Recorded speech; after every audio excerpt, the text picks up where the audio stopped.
Listening Fanfiction presents The Great British Baking Show with Shapeshifters by Rosie, based on the reality TV show The Great British Baking Show from BBC Networks, read for you by Sierra Feast. Most of the werewolves went out in the first few weeks, and the Selkie had a real problem with sharp objects. By the time it got down to 8 of us, I'd only seen 2 of the others transform. One was a fairy changeling. They're all over the place up here. Plus, his name was Zephyr, so no surprises there. He had to be using fairy magic in his cooking. Some of his dishes were so good, Sue Perkins almost ate half of his croquembouche, but I counterspell there. When she came to thank me later, I gave her a charm that should keep most fey magic at bay. She kept looking at me like she wanted to ask what I was, but she didn't. She knows her stuff, knows better than to ask. I'd have told her. Maria was definitely a jaguar, and she stuck very close to the guy I'm quite certain was a cat in human form. His name wasn't Felix, but that's what I called him in my mind. 1 fairy and 2 cats. They are really good at meat pies, which left me and 3 unknowns.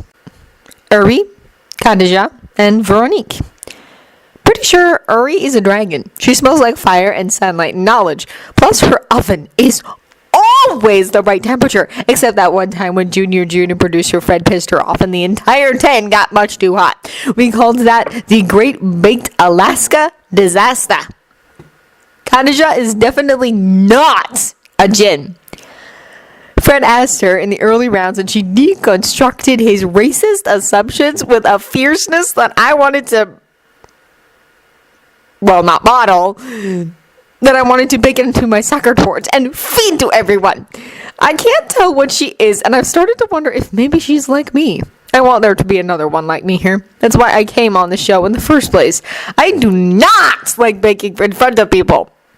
Except Sue. I'd bake in front of Sue any day. Really, all the people running the show are top-notch.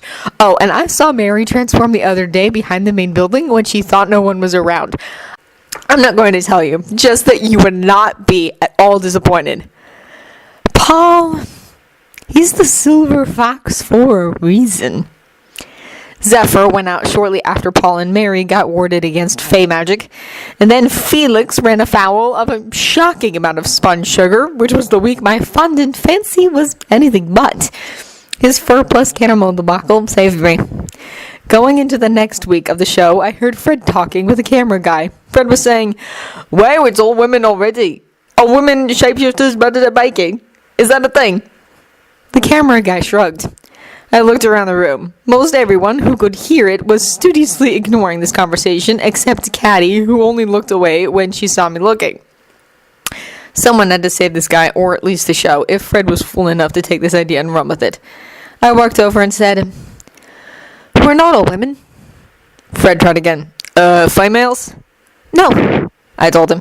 "You invited us on a show called The Great British Baking Show with Shapeshifters, right? For some of us, these aren't our original forms."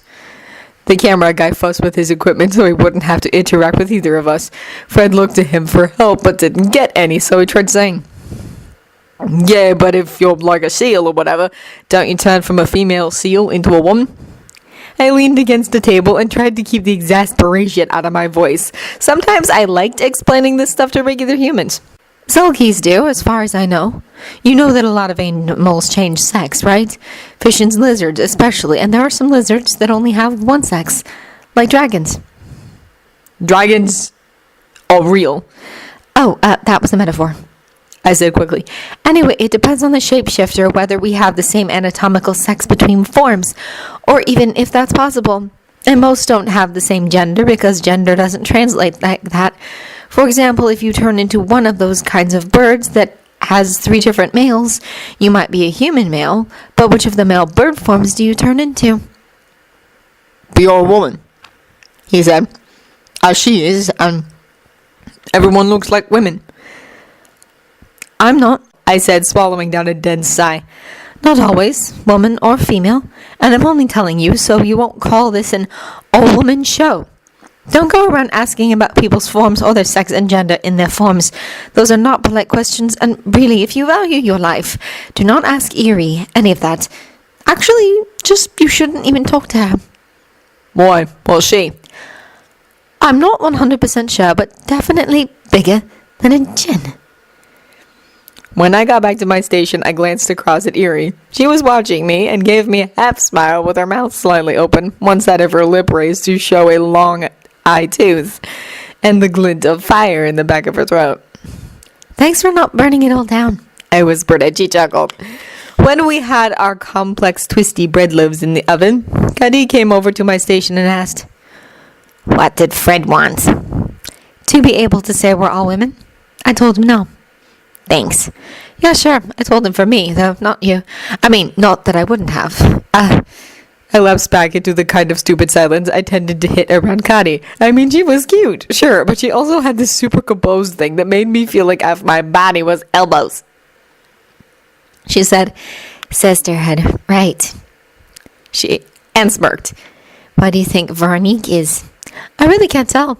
She's got that fur smell like the wolves get, but lighter. Not foxen, definitely not badger. I've been hoping she's a wolverine. You figured out Eerie? Gold and fire.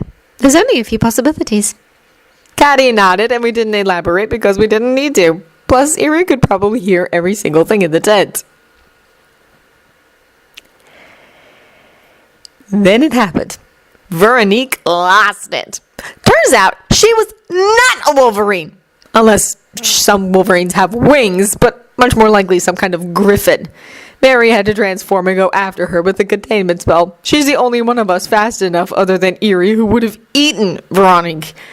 But we were due to be filming again in minutes. Everyone's dish was about to come out of the oven. If we had to wait for judging, they were going to be ruined. Sue, Mel, and the other producers gathered in a frantic huddle. I did not want to come out like this, but I'd grown really fond of the show and felt pretty sure Cuddy or Eerie was going to win this. I wanted one of them to win, and scared as I was of coming out, I figured Eerie probably wouldn't eat me. She had to have figured out there was at least one of our kind in the tent. Honestly, I didn't know what dragons thought about people like me, but the werewolves and most of the animal shifters hated us. I touched Sue on the elbow and said quietly, I can be Mary. Excuse me? It's my transformation. I'm a mim. I'm a person who turns into other people. I can mimic Mary. No one will know. She interrupted the rest of the chatter and got everyone turned towards me. Can you show us? She asked. I never did my transformation in front of others. It wasn't safe. Sue was giving me that curious smile she gets that makes you want to tell her everything. And from across the tent, Eerie gave me a nod. I turned into Mary Berry.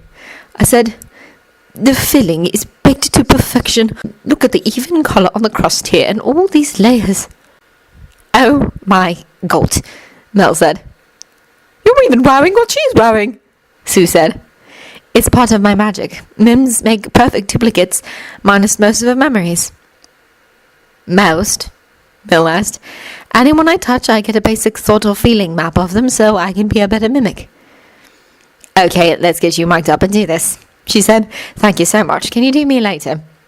She meant mimic, right? Sure. It's going to be weird, though. Do you ever go to people's family events for them? Sue asked without missing a beat. That's actually my day job. We need to talk after all this, she told me, while they were getting a mic on me and adjusting my clothes and emoting over how exactly like Mary I was. Cuddy sidled over to me.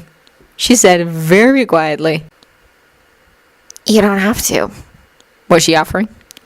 We need the judges, I pointed out. You're not the only mim, she said softly, her eyes watching her feet, or maybe mine. I brushed her arm with fingers, got her to look up so she'd see my grin as I said, Yeah, but I'm the only mim whose tart is going to come out of the oven with the soggiest bottom you've ever seen. You don't have a soggy bottom, she told me, smirking. Oh, flirting! I could totally have handled this if I wasn't busy being Mary Berry. I said, Well, that's a bit of all right.